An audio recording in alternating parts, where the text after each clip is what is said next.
excited to be at South Lakes High School this morning and to get back together now that the book has come out and we had the earlier part of the story, and to be with our staff leaders and our intrepid principal, Kim Retzer, this morning. So why don't you share where we're at right now and kind of a bit about the project?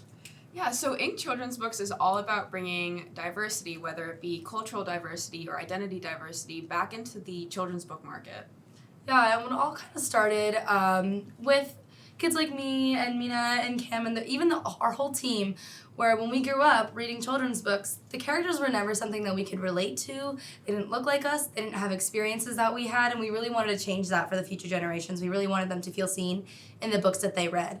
So we recruited authors and illustrators from the South Lakes High School community to write their own stories about their own personal experiences. So now we have our first book out and printed. It's called Odd Lunch Out, written by Katie Wang and illustrated by Brianna Lee, two juniors at South Lakes High School. And it really tells a story about this little girl who has food that's kind of different than everybody else's at lunch. She feels very insecure about that, but then she learns to appreciate her culture and really embrace how she's different and makes a lot of new friends along the way.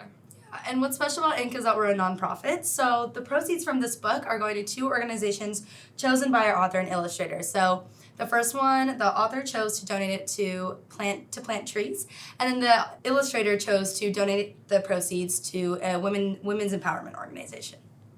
And what we've been doing now is that now that we have our books and more books along the way, we've been going to elementary schools and FCPS and really getting to connect with the kids.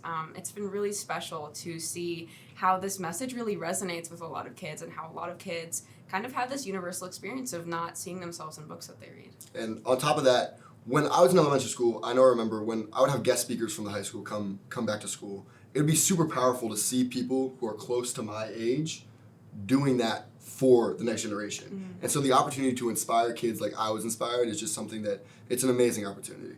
Margaret Mead had, and she was an anthropologist, she had this quote about it's a small group of determined people really that change the world.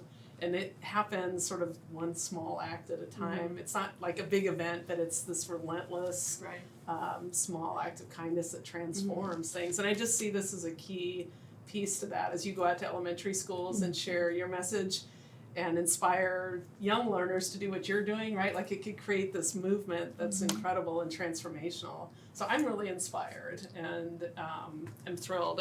Principal Retzer, what are your thoughts? I mean, these are students. I'm so proud of them. Every year our entrepreneurship group has done so much work with the guidance of their sponsors, and this project just brings so many elements of what we want our current students to do and the skill set they're going to take in the future to be academically successful, but really to be good citizens and role models, and they're starting that now. And I think just as also a mom of an elementary student, I'm so inspired about not only what you're doing here, but the outreach that you're doing beyond the walls of South Lakes and really being impactful in our community. And they're great South Lakes ambassadors, Seahawks, Amazing. right? Yes, South Lakes Seahawks. You know, when I think about all the headlines about public education today, whether it's on the media, in person or written, these are the headlines that we need out there. The amazing things that you're doing to inspire not just young people, but people my age as well. So, advisors, anything you want to add to the opportunity to work and shape when we first talked about this year's company and what their product or service was going to be, and they came up with this idea, we said, this is a big project. This is going to be a huge undertaking. But they were determined, and they have worked so incredibly hard, really impressed, took a lot of effort to get to here, but they've taken on every single challenge. I'd say what I'm most proud of is they were all part of the company last year, and to watch them grow and develop. And so even more so than the product, I think they're living out the POG attributes. So communication, collaboration. Through our printing stuff, they've had to deal with resiliency. And then if you look at the message, it's all about global citizenship, right? So it really lives out POG and shows the potential it has. this particular topic also resonated with me coming from Europe and being Right. in a cafeteria with food that my mama had put together that didn't look like everybody else's food. Yeah. There was kind of a thing about that Yeah. when you're little. So I just Absolutely. think Yeah. it really touches a chord for young people too. Like it's Absolutely. relevant, right? It's not Exactly. just a story, it's real. Right. Yeah. So what advice would you have for future entrepreneurs? Oh. I would just say take the step. The Yeah. the biggest, hardest part is committing to your idea, right?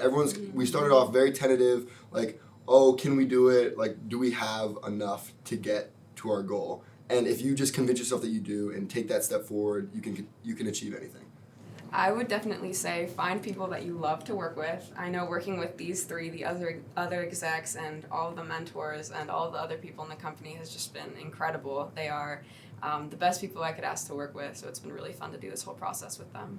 And I'd say also don't ever be afraid to ask people for help and ask people for the resources that you need. More times than not, people are willing to give you help. So just ask, really just take that first step like Cam said, and things will fall into place.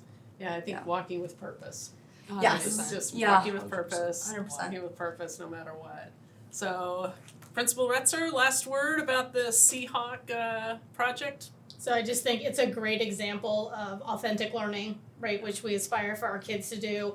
It reflects, like Mr. McNamara said, so many things about the whole portrait of the graduate. We're also an international baccalaureate school. It feeds right into our learner profile. You say taking the first step. I say being a risk taker, right, which is one of the, right, Yeah. the communication, the Yeah. collaboration, the resiliency that we need in our young Yeah. people. Moving to the future. So once a Seahawk, always a Seahawk. I'm super proud of you now, and we'll be super proud of everything that you do moving forward. And I do appreciate Seahawks. Yeah, thank you for being with us Thank this you. morning. You can buy our book on our website, inkchildrensbooks.square.site. And that is where you can find this book, our books to come, and learn more about our company.